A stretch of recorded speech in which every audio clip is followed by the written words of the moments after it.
He reads the letter out loud and cannot do so without stopping. His round arms tremble. You can see there are tears being pushed down. His son watches. The arms straighten, and he reads on. About martyrs in Iran dying, their numbers increasing day by day.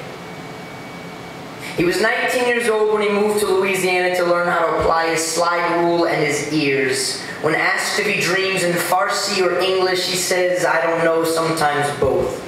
He has not smelled Tehran in 37 years. He was not there when the revolution dragged bodies with bricks, buried women dressed in ash. His son wonders if his father works as hard as he does as a self-imposed penance for feeling like he ran from something. Swinging his voice to build prayers to stand like shrines, he faces the east every day to speak to his Lord, asking for God to help shape him into something shaped a bit more like the shoulders of these drained souls.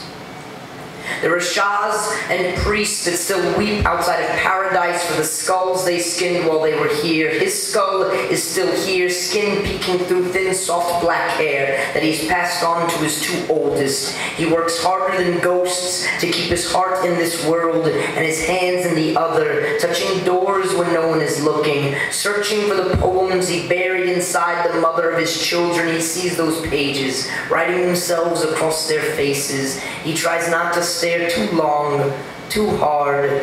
He may see too much of himself.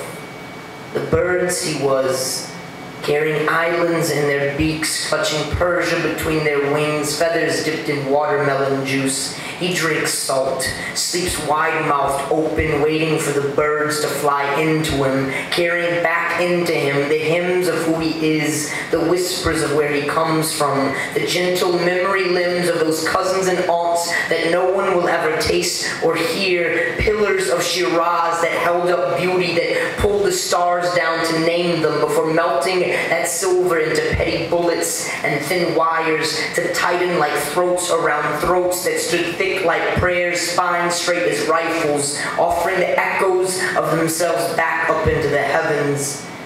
Most nights, he falls asleep on the couch, computer in his lap, dreaming by accident.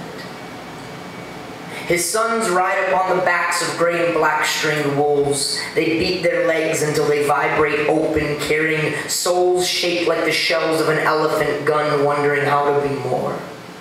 Wondering how to curve their arms into a cradle instead of a coffin, to hold their father's brow close to their chest, like the beating within with a soft warble of the river, setting him softly into the current and softly into sleep. May they pray that when he goes, may the angels troll his veins for the pearls that swim inside of them, pulling them to the surface, that God may swallow them down and back into the precious source from which they came out from. Thank you.